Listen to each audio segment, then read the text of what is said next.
Nyt me lähdetään testaamaan autoa. Siirtolaput haettu. Mä annan noin alkuperäiset kilvetkin paikalle, ettei turhaa huomiota herätetä. Ei tietenkään lähdetä sudittaa liikenteen sekaan, mutta että kaikki toimii, niin pakko kokeilla ennen kuin lähdetään minnekään radalle pidemmän matkan päähän.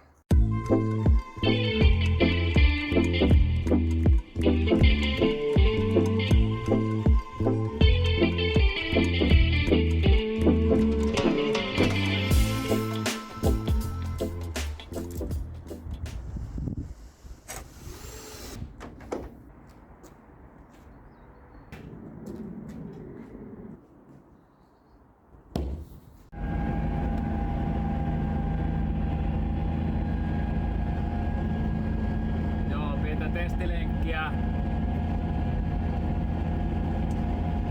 Aikamoiset äänet kuuluu tuosta vaihdelaatikon seudulta. Kyllä sen erottaisi, jos se tulisi tuolta perästä. Vaihtaminenkaan ei oikeastaan niin tunnu kovin hyvältä. Mä luulen, että se on enemmän kiinni tästä mun vaihdekepistä kuin siitä vaihdelaatikosta.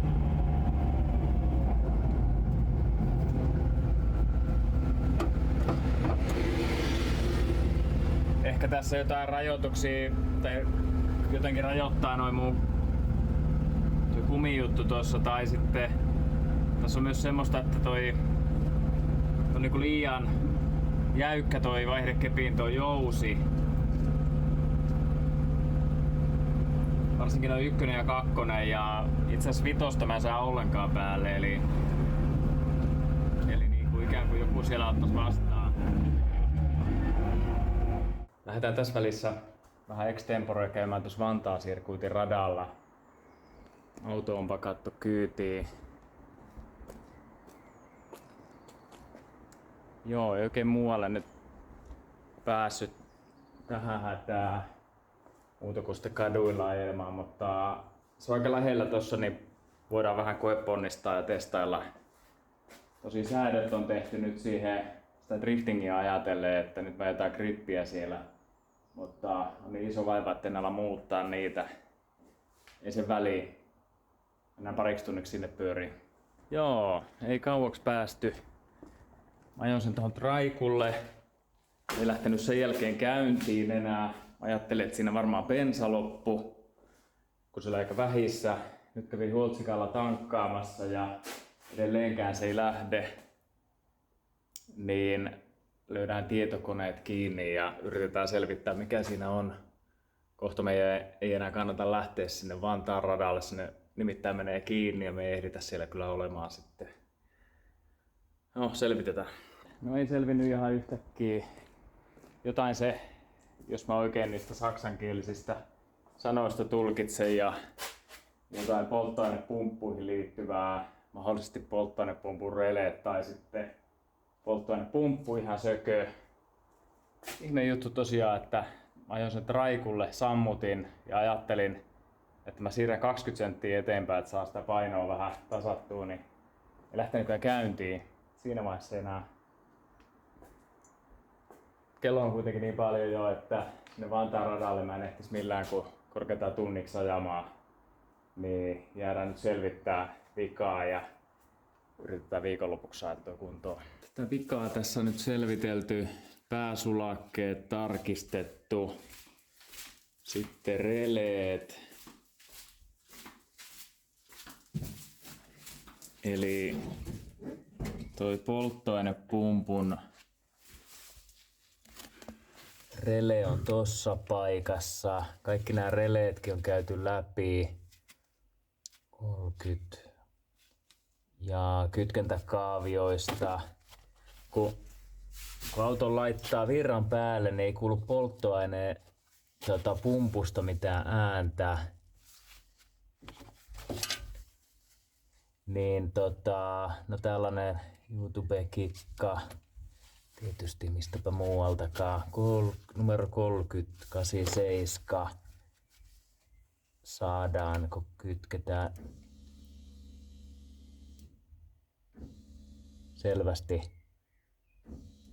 polttoainepumppu on päällä. Ja sitten kokeillaanpa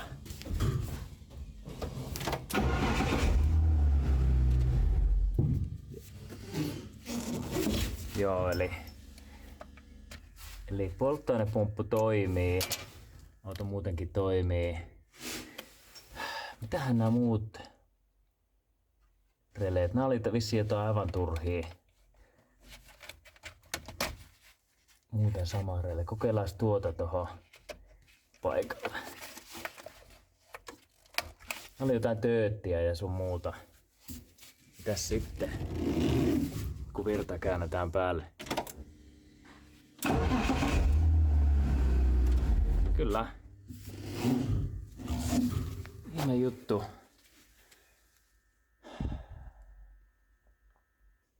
Testasin myös tän releen. Ja se kyllä, kun antaa virtaa tohon 85, 86. Tossahan se kaavio onkin. Eli 85, 86 väliin antaa virtaa. Ja se sulkee kyllä ton piirin 30 ja 87. Joo, muistaakseni tää oli turha rele, eli ne on niinku varaosina tossa. Joo. Alright. Hieno homma. Vika tuli korjattua ja selvis, mutta se Vantaa sirkuitti homma tossa nyt meni. Kello on 8 eli 10 minuutin päästä sulkeutuu rata. Tää vaati sen pienen selvittelytauon ennen sitä. No ei se mitään. Meitä ottaa lauantaina se Tampereen Kaanaan ratapäivät, niin tähdätään sinne sitten. Ennen radalle lähtöä niin valmistellaan vielä muutamia juttuja. Tuossa tuli laitettua tuo sammutin nyt kiinni. Joo, ei ole missään tapauksessa niin kisa hyväksytty tää tämmönen remmi ja tarra juttu. Mä uskon, että se nyt pysyy siinä kyllä. Tähän hätään en onnistu saamaan semmoista metallipanta kiinnikettä siihen. Täytyy toivoa, että toinen hyväksytään noilla höntsäpäivillä kuitenkin. Ja tää konepelin aukaisu on ollut aina vähän semmonen kyseenalainen, että lähteekö se, ja nyt se vielä huononi, kun sitä tossa, kun se on kertaalleen purettu ja laitettu kasaan. Ja mulla nyt sitten on siis ollut jo nää jonkin aikaa. Tää on siis ihan joku tämmönen, varmaan makso 10 tai jotakin. Näitä taitaa Biltemakin myydä. Niin hankkiudutaan tosta lukosta nyt viimeistään eroon ja lyödään toi kitti paikalle. No mä ensin ajattelin, että itse asiassa että laitetaan niinku näiden tilalle, mutta se ei varmaan kannatakaan. Näillähän säädetään se pellin niinku, kuinka alas se tippuu. Eli pitää katsoa joku muu kohta tuosta vierestä mieluummin ja jättää nämä paikalleen.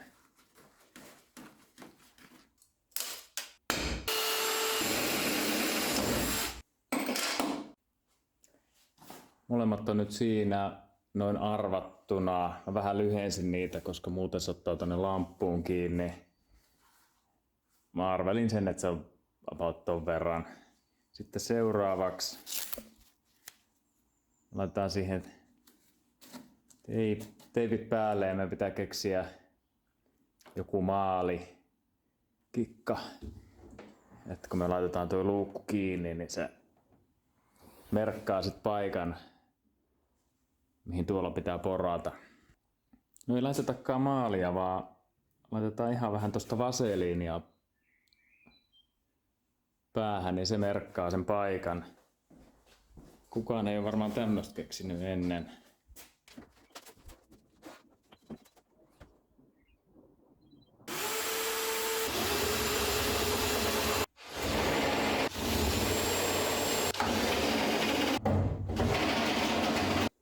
Joo, ei paha tässä vaiheessa. Vähän ehkä vielä lyhennetään noita. Ja miten se tuohon menisi? Joo, millas tuolla se sokka on?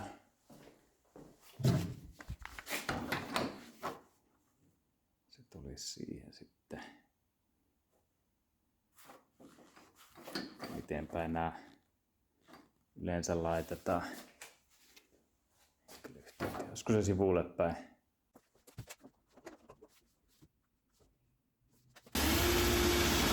Laitetaan kevyesti tuohon reikien ympärille sinkkimaalia. Muuten tossa ei kauan mene, niin sieltä ruskea leiju valuu jo.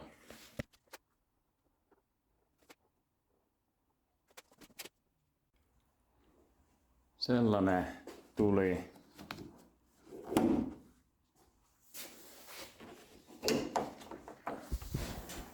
Mä ihan varmaan kyllä joskus tän hajotan niin, että tää sokkaa ulkona ja sitten mä tiputan konepeliin alas ja hajoaa. Harmi, että en sen vertaan kattonut, että nämä ruuvit osuu just tähän. Ehkä ne vois katkaista vielä tosta. Sama juttu tuolla. No niin, aamu kello 7. Lähdetään kohti Tampereen Kaanaa Centeriä. Auto on siinä pakattuna.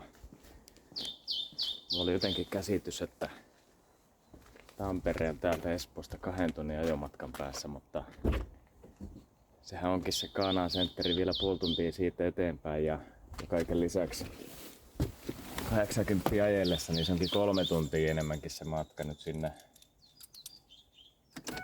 Ei ole paljon tässä nukuttu, mutta ei se mitään. Lähdetään valuttelemaan.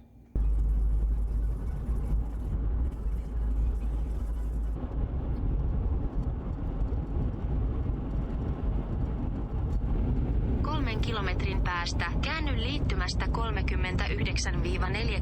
reitti 9 kohti Jyväskylä-Lahti.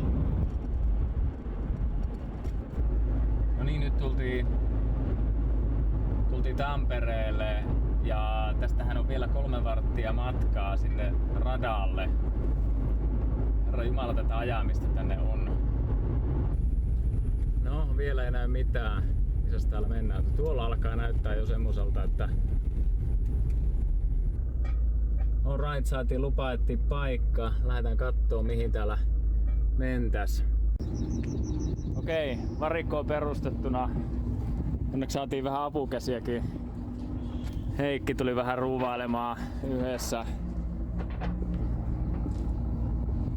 Pressu alla ja kaikki muut. Tapahtuma piti alkaa 10, mutta syystä tai toisesta siirtyikin tää aloitusaika kohta kello 12 ja nyt täällä ollaan pari tuntia sitten vähän etuajassa. Se mitään.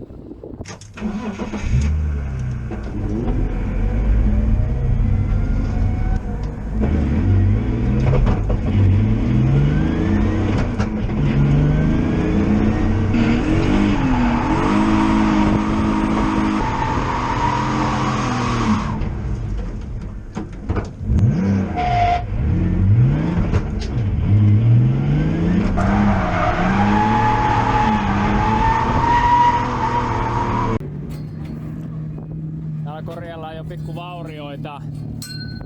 Pakoputken kannake ei pysynyt. Mitäs sä teet? Reikävanteella.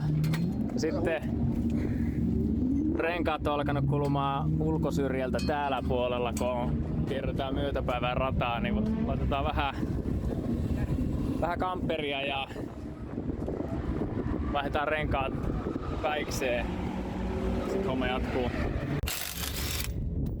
Joo, tosiaan ruuvit on semmosia, jos siinä tarttuu se hylsy, niin se pitää niinku panna vähän kiinni ja sitten nylkyttää se siitä. Täällä alkaa vähän lämpenemään jo.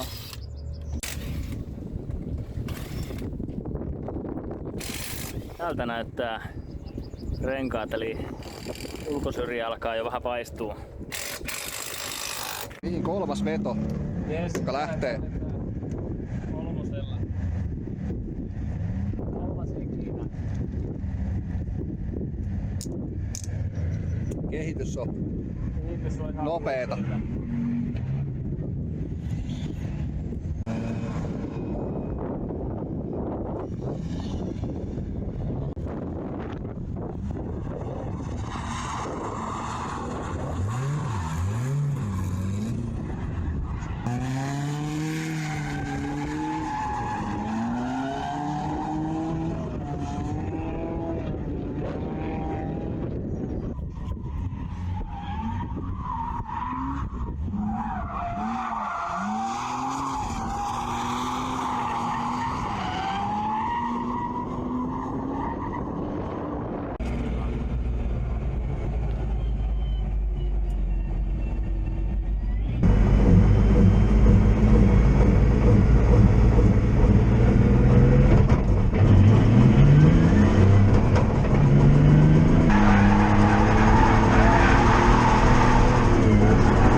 Viisi nyt ajella.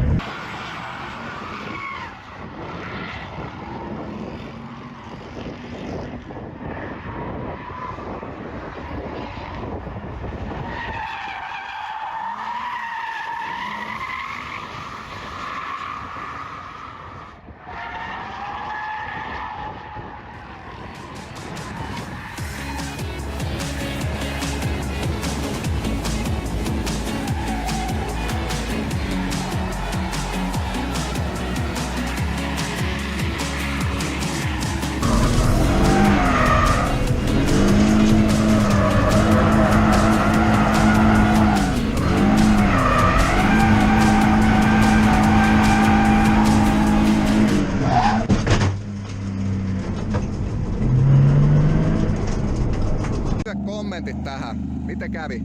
No vähän vierasin sinne betoniin, kun tuli vähän liikaa semmoista itseluottamusta siinä.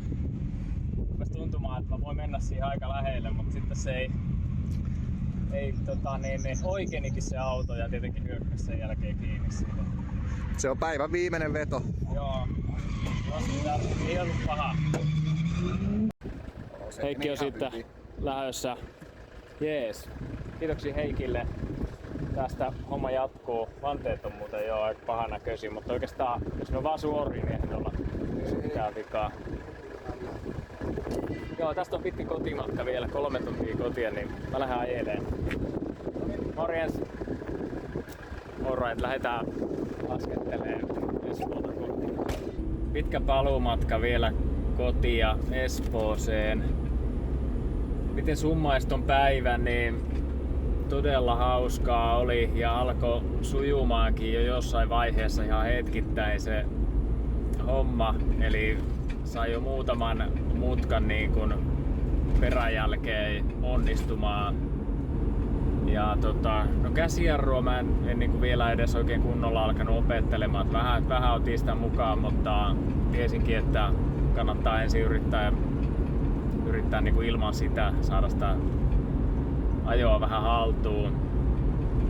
Tulihan siinä pieni kylkikosketus sinne betoneihinkin, mutta se oli ehkä hyvä opetus itselle tuossa vaiheessa vaan, että kun alkoi tulla sitä itseluottamusta, niin lähdin vähän niin kuin liian itsevarmasti vaan, että full send, kun se tuntui toimivan niin hyvin se ajo siinä. Et joo, ei se helppoa, että kaikki kunnia kyllä semmoiselle ammattilaiselle, joka ajaa ja vauhditkin aivan toisenlaiset. Noista videolta, mitä ulkoapäin kun katsotaan, miten se auto tuossa menee, niin se ei oikein niin näytä välttämättä paljon miltään, kun se siellä autossa sisällä kyyti tuntuu niin olevan niin todellakin hurjaa. Se ei välttämättä ole niin näyttävää päälle päin, et silloin täytyy mennä kyllä jo todella kovaa, että se näyttää sitten siltä mitä se näyttää vaikka nyt SM-tasolla. No sitten joo, niitä kulujen summaus, näitä voi olla vähän tylsää ja ankea alkaa listailemaan aina, että mitä kaikki maksaa ja kaikki harrastaminen tietenkin maksaa ja on näin, mutta että vetoauto ehkä polttoaineet satkun verran, osallistumismaksu 90, renkaita taidettiin 3 paria polttaa, no oikeastaan sanotaan, että 2 paria renkaita ja niistä ehkä 300, missä mennään sitten 500 ruokia päälle, jotain 500-600 väliin menee noin kulut tuolta päivältä. Ja onhan se ihan kohtuullisen paljon, että täytyisi kyllä ehdottomasti miettiä, että miksei tai onko mahdollista täällä PK-seudulla niin kuin lähempänä saada tuollaista paikkaa, missä voisi harjoitella. Mä oikein tiedän, luulisin, että siellä kysyntää täällä kyllä olisi, että onko se vaan aktiivisista kiinni sitten, että olisi jotain aktiivijärjestäjää. No mutta sen tästä tällä kertaa, niin kiitos ja muista tilata kanava.